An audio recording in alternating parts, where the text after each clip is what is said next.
right, my dear friends out there in REI Marketing Success Summit land, I'm excited once again because I always say that people who get involved in real estate investing, whether you're thinking about getting into it or you're already into it in the early stage or you've been in 5, 10, whatever years, like Mark and I have, that people fail for 3 reasons. Lack of education, they don't know what the heck they're doing. Lack of marketing, they're not filling the pipeline. They don't know how to find new homeowners that need to sell their house for a discount so you can make a decent profit on it without gouging. And also money.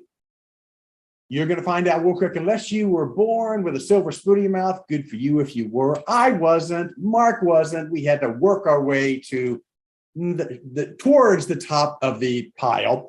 And so let me introduce you to Mark Abramovich. He is the big dog. We were teasing, I was just talking to Mark before we started this, that I called him the CEO, and that's the Chief Everything Officer. You find out if you're an entrepreneur, you're the bottle washer, you're the janitor, you're the social media expert, you're the content expert. So we're going to pick Mark's brain. He's been in lending for 4+ years, has an amazing and incredible, not only background, but also mainly reputation. I like people that, as you've heard before, that are big brains and big hearts, that they're givers, they're go-givers, like Bob Burg said. If you never read that book, go read Go Giver. So I brought Mark on here to talk about lending, mainly about hard money lending, because a lot of people going, if you're, especially when you're new or just getting in, what the heck is a hard money lender? So good to have you, Mark. Nice to see your smiling face here. Are you ready to dive into my deep dive questions? I've got some questions here, so I'm going to be kind of looking down a little bit to read these questions to Mark, and then I'm going to let his brain just throw up all over you to provide you what we call wow value, so you won't make all the stupid mistakes that we made, especially me, because Mark's an investor also, that investors make in the beginning because they don't know what they don't know. So we're going to dive into Mark's big brain. So the first question I have for you, Mark, first of all, let's start with a big picture.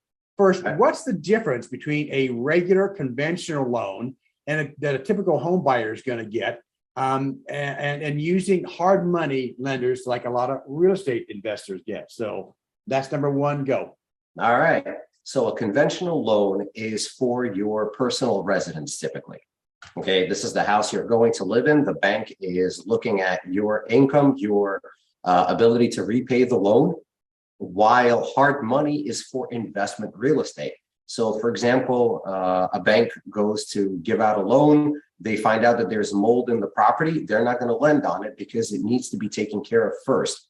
Hard money thrives in that space. We are there for these uncomfortable, I want to say, situations, but they're comfortable for us. We know what a fix and flip is. We know what long-term rental real estate is. Bingo. I like that big picture.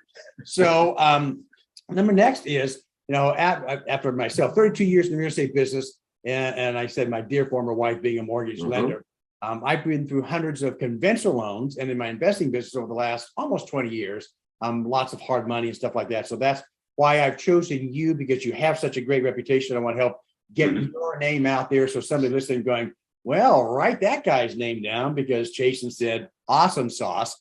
And trust.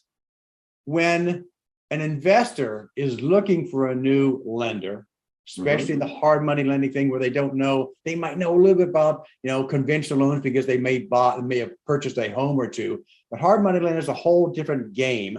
So how do you provide trust? How do people go to you and going, I want to know, like, and trust you, Mark?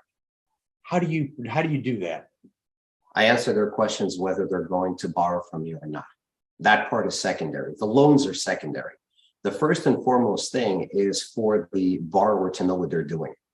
I began teaching and educating people about how money works and how to borrow correctly because I kept hearing stories about people getting burned. They did not know enough, and it literally hurt my heart. There's no two ways to put it. It sounds cheesy, it sounds corny, but as you mentioned, Chasen, the mistakes we've made, right? We've lost money. You didn't ask me this, but I'll talk about it now. I lost $129,000 on 4 deals. To some people, that could be everything they've ever earned. To some people, it could be a drop in the bucket. To me, it was something I could survive and move on from. And in fact, when my son first heard this, and a lot of people have heard the story, but when my older son first heard the story, and he comes up to me and goes, "Did you really lose 129,000?" I said, "Yeah." He goes, "Does mom know?" And I said, "Yes, luckily mom does know." So I got tired of hearing it. So I started educating. My clients know they can reach out to me with a scenario. They know they can contact me about what's going on, and they'll get a straight answer without any fluff and without, the answer being followed up with, "So when are you going to borrow?" All of this information is available. You and I talked about the fact that I want the recording of this and to be able to put it up for more information for anybody visiting my site as well. Great. So everybody's going to learn so much about hard money lending today. And thank you once again for more than they want to know. Yeah, really. All right, that's too much. I'm drinking from the fire hose. It's all good. So most people have no idea about the education and the testing and stuff like that that goes into being a mortgage lender. Sure. So tell us, because a lot of people are going, "Well, I don't care." Well, you should care, because there are a lot of lenders out there that are kind of iffy. Yep. There's a lot of lenders out there because they're iffy, especially, and I'm not trashing online lenders. There's some very good ones out there. It's like the 80-20 rule, Pareto's 80-20 rule in real estate and lending and everything else like that. 20% of the realtors and investors and lenders do 80% of the business for a reason, and 80% don't. Tell us a little bit about the requirements, education requirements to be a mortgage lender. Do you have to be, first of all, do you have to be licensed in all states to be a mortgage lender? And so to give us a little bit of background on education. So let's split it up between hard money and residential consumer mortgages, okay? When you're dealing with consumer mortgages, when you're dealing with a consumer, there is a lot of protections in place thanks to the government. And a lot of this is, it's regulations for the lenders and it's protection for the consumers. So there you have to be licensed. When you are dealing with hard money, which is specifically loans for, it's business loans. We're not lending to the consumer, we're lending to companies and investors who are doing this as a business. So it's not quite the same. You do not need a license necessarily. There are a few states that require it. For example, to even provide hard money in Nevada, you need to have a license as well as a physical location, which is just fine. And for that reason, I stay out of Nevada. It's one of the few states I don't do business in currently. Okay, so that is the big separation between consumer and hard money, whether you need a license or not. Now, I do actually have a license for residential mortgages in Florida. So I do have that additional education. And as part of it, I found out where the term hard money comes from. And it turns out that it has nothing to do with Uncle Vinny and a baseball bat. It apparently comes from money actually changing hands in a transaction. So if you have something called seller financing, that's not actually hard money because the money never moves from buyer to seller. The seller just simply issues a note and they're collecting payments every month. Whereas hard money is money that actually changes hands and moves in a transaction. It's money that goes hard. So you do not need a license necessarily. It's by state for hard money, while for mortgages, yes, you do need it in all 50 states. You say you don't do loans in Nevada, but you do loans in all other, because everybody listening in goes, almost all other states, yes. So we don't touch, I'll give you a brief list, which is Nevada, Minnesota, North and South Dakota, Vermont. Those that you do not do any kind of lending in. Correct. All other states you can do hard money. Yep. Okay. And can you also just do regular residential, conventional loans in those states too? So conventional loans, no, only Florida, because that's where I am licensed. Right. I'll be happy to now. This comes in again with why my clients love me, and even people that are not clients who are just friends love me, because I will refer the business if I cannot do it. I'm not going to leave you hanging. As much as I can help you, I will. If it's a conventional mortgage in in Texas, great. I have a dear friend that's a mortgage lender in Texas. If you need Tennessee, I'll refer somebody in Tennessee. It doesn't matter. I'll do what I can to help you get financing. Right. Good. And as when I first started as a real estate agent, a lot of the public does not know that agents can refer clients from other states to help. I belong to a national top producers network of both investors and real estate agents. So if you live someplace and let's say you want to refinance or something like that, something's going on, you need a loan, that Mark can do that. And if he can't do it himself in his state of Florida, he can refer you to a top lender in the state that you're going to have that transaction. If I can't help you as a real estate investor in another state, I maybe can't. If I can't, I'm going to say I can't do that, but I know somebody that can. So that it's a plethora of information, the fountain of youth, the concierge service that we can do. Let's talk about rates. This summit is being released in October of 2022. We've seen some craziness going on in the market from in many states, the housing market going up dramatically, 10, 20+% a year over the last 2 or 3 years. And all of a sudden, it's kind of this spring and summertime things been going, some brakes are being tapped and things are slowing down. So rates went from like a low of 2.5 or so for a conventional loan, but some people getting it that low to now 5 or so. The rates have been going up through the feds and all that effect. You know more about that. So tell us what, from a hard money perspective, because today's main topic is hard money lending, what can an investor expect in rates and points and stuff like that in today's market? Because it does change. Sure. So let's talk about it from the beginner's perspective. So a beginner investor today can expect about 12.5 to 13% interest rate plus about 2 to 3 points. And we're going to break down what points are, interest, fees, but just to kind of give a broad answer. A beginning investor it can see about 12.5 to 13% interest rate and about 2 to 3 points. Now, with experience, that interest rate starts dropping. So as their experience increases, the interest rate starts dropping. Because it's all about risk and reward. Risk, and we took the word, the double R, R square, risk and reward.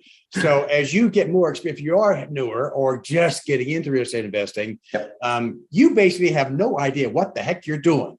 Don't take that personally, but there are other people that you can work with from a coaching perspective or from a lending perspective to help you through the gamut of the crazy vocabulary of real estate. So my background is 20 years of design engineering. When you go to the dentist and they take x-rays of your teeth, I designed that equipment, the digital equipment where the image just shows up on the screen. I have 7 patents to my name from that work. And as I like to tell everybody, it was my job was to come up with new stuff nobody had ever seen. And so jumping over to lending from there was the same thing. I was analyzing deals and analyzing projects and just applying math, except with lending, I get to talk to people a little more. When people are, like I said, Chasen, you've introduced us to Mark. He sounds like a great guy. I probably want to use him, but I'm an engineer and I'm going to do my homework. And they talk to 2 or 3 other hard money lenders.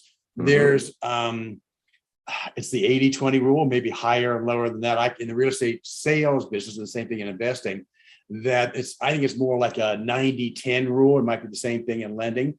There are some amazing, incredible lenders like Mark that you can know, like, and trust. Trust being the pivotal word.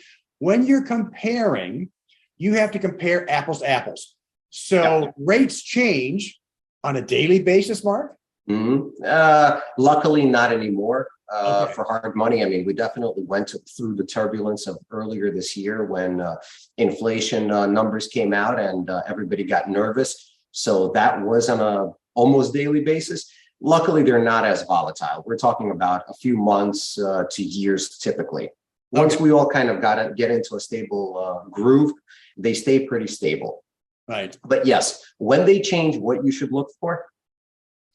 Exactly. Well, my point was that some people do to make sure you're comparing apples to apples.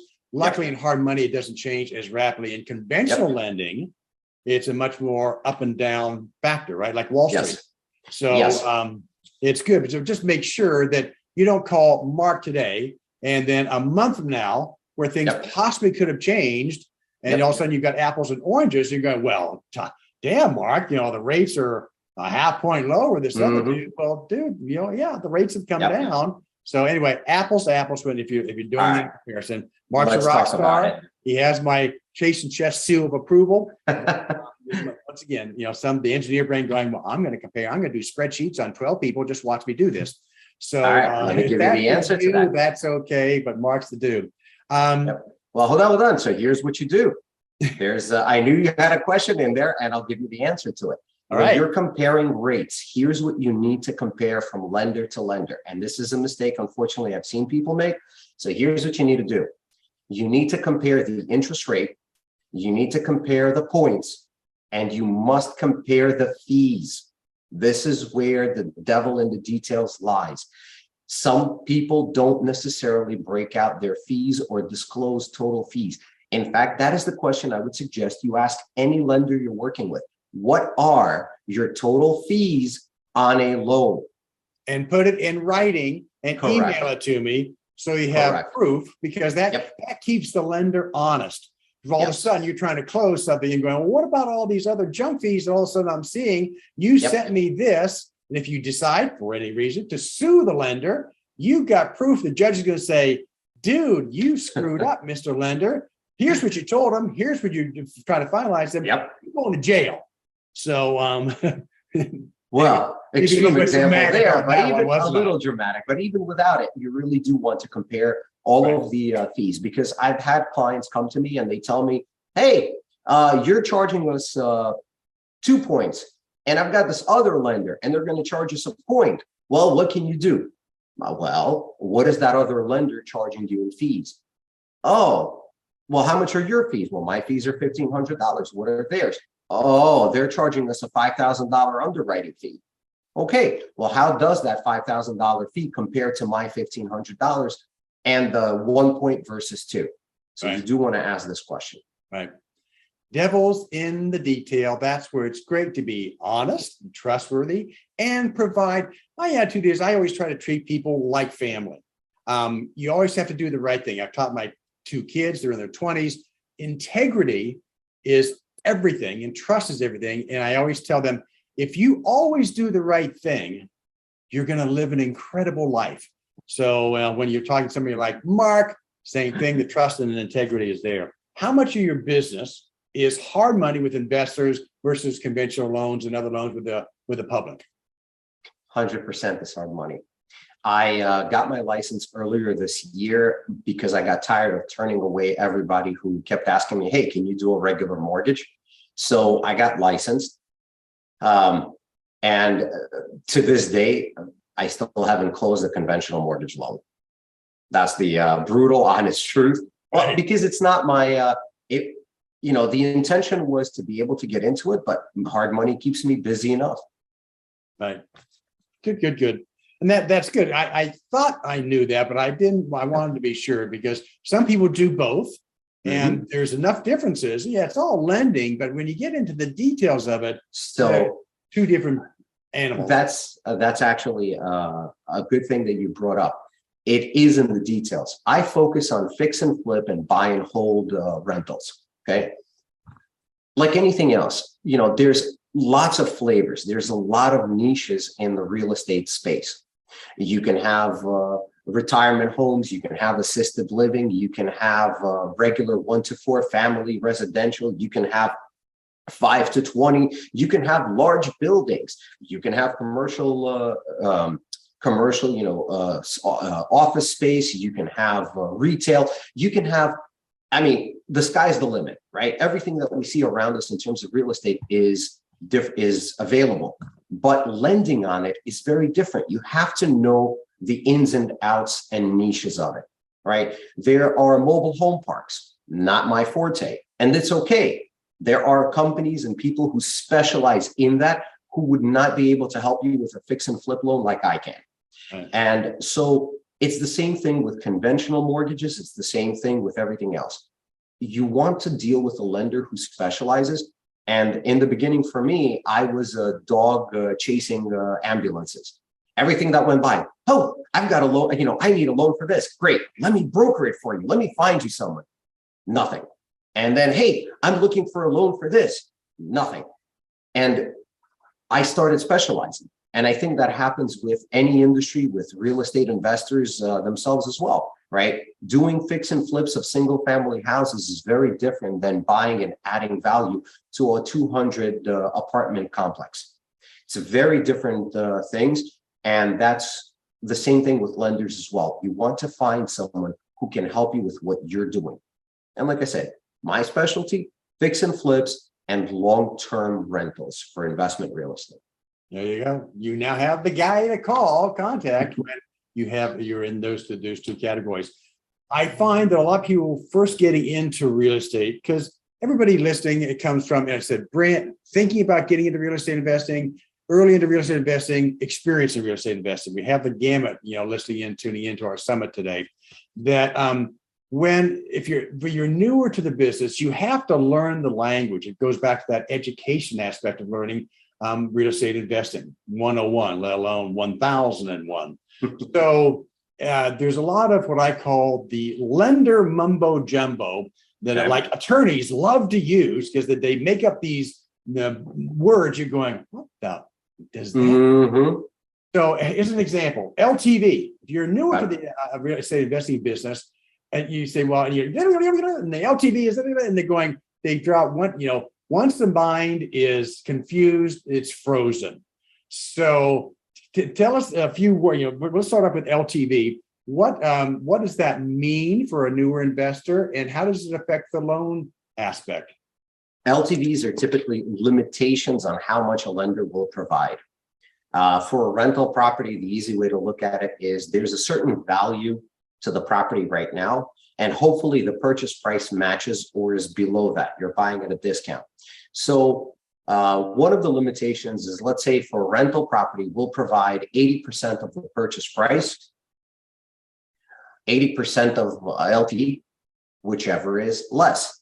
So if you're purchasing a property that's worth 200,000 and you're buying it for, well, let's say 100,000 and you're buying it for 100,000, then we're providing 80% of that, which is $80,000. But if the purchase price of the property is 200,000, but the value of it is only 100,000, we will be limited to 80% of the value of the LTV, the loan to value will be 80% of the value of the property, which is 100,000. There you go. So LTV being loan to value. Correct. It's one of those very popular words that lenders use, that real estate investors use, but for a newer person going, now I know. My attitude is, it's KISS, K-I-S-S. Keep it simple, silly.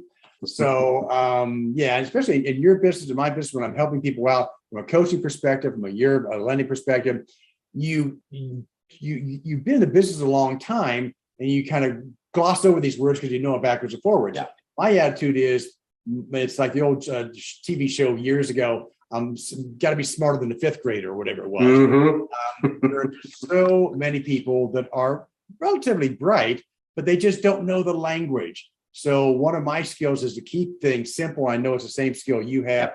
Define things, be patient, be empathic, and just say, if you don't know what this means, here it is. And I also start every conversation with this: I know what I know, and you don't know what I know. So I'm going to explain things as I can. There's no such thing as a stupid question. Ask me any question, because you don't know. Let's make that happen. Once again, it's providing that wow value content.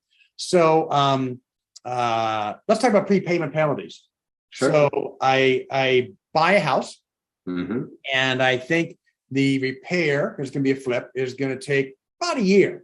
Okay. So my loan with you is for, yes, there's something called a term. Term is how many months or years, whatever the case. Like in conventional lending, it's usually a 30-year loan.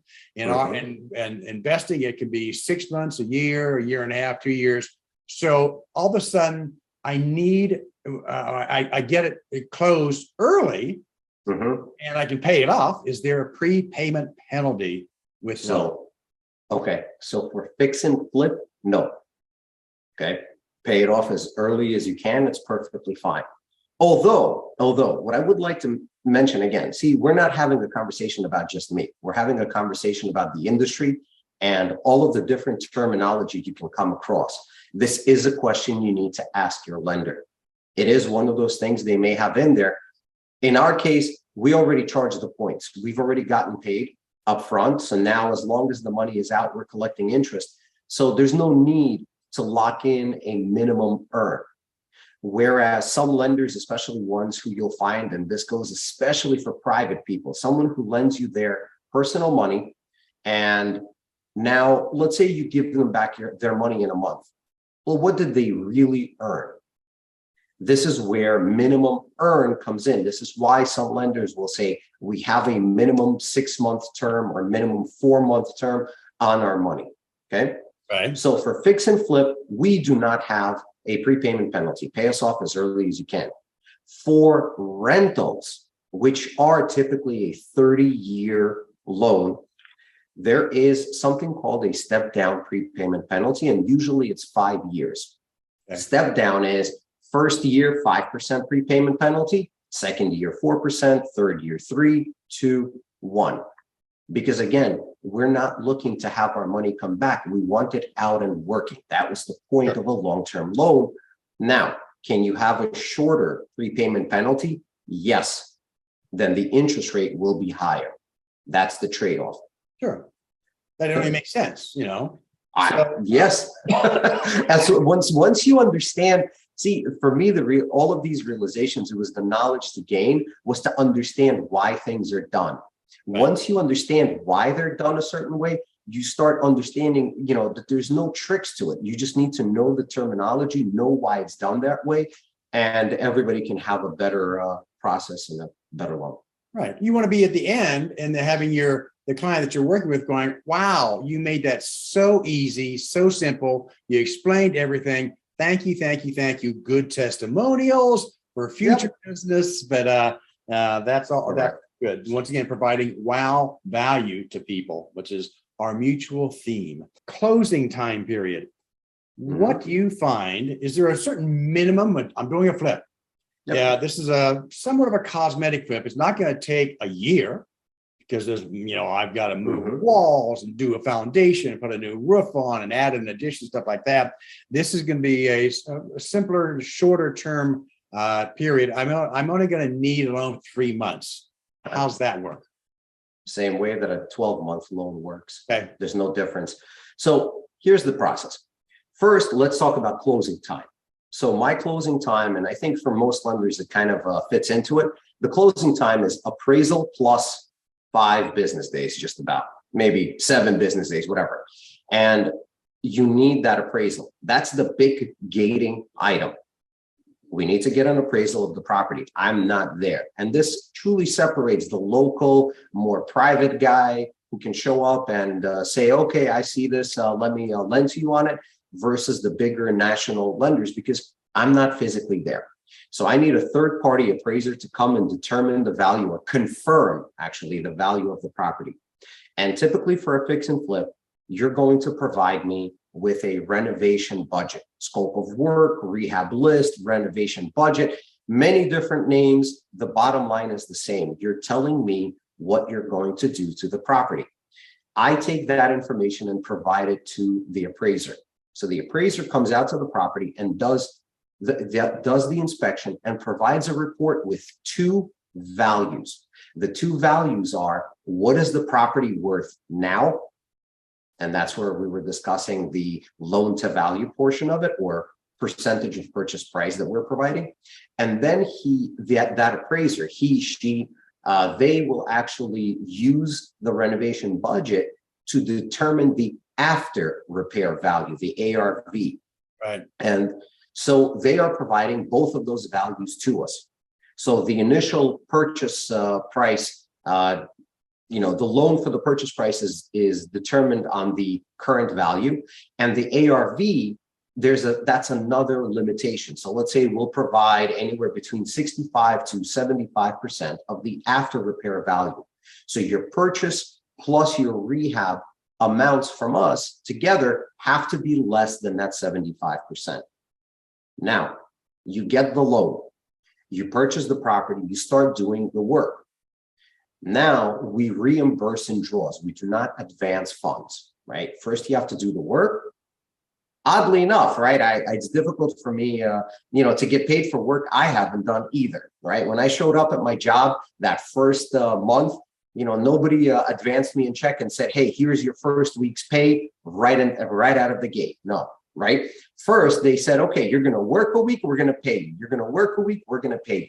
Same thing with renovations. First, the work gets done, and then the draw is requested. So we are told, "Hey, these items in the renovation budget have been done." We send an inspector out. The inspector makes sure that these things were done, and we reimburse for work completed, which usually, here's another fee for you, which usually comes with a rehab draw fee. Different companies will have a different price. Some charge as little as $150. Some charge as much as $400. It depends on the company. In our case, that fee is $200, and that fee includes a wire fee as well as $175 to pay for that inspector. It's their money. Okay, this is not a huge profit center. You charge this, 200 extra bucks. Oh my God. No, that's to pay the inspector. Great. Work gets done, reimbursement's done, work gets done, reimbursement's provided, work gets done until until the project is complete, the property is sold. Right. Usual timeline I've seen for fix and flip projects is anywhere between 6 and 8 months for a fix and flip, or rather like more cosmetic stuff, not so heavy. And then obviously we have heavier projects such as pop the tops, where the roof is removed and another story is built on, or, heavier projects will take 9 to 16 to 18 months. Right. And for those projects, yes, we have extension fees, and any lender will have some kind of negotiated, extension. Some will have it right in the policy of, let's say, 1 point for 3 months or 1 point for 6 months, depending on the lender. And you can extend the loan. Bottom line is, we want our money working, and we just want to make sure that you're actually doing the project.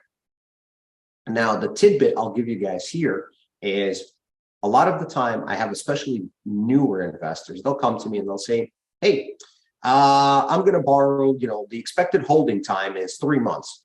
And I say, "Okay, not a problem. You're going to be doing $60,000 worth of work." Maybe a little bit aggressive, but I say, "Okay, how much time did you set aside for selling the property?" And usually that's followed by a big pause. Because they've forgotten it. Because everybody's very much focused on getting the project done. But don't forget, when you're done with the project, you now have to sell the property.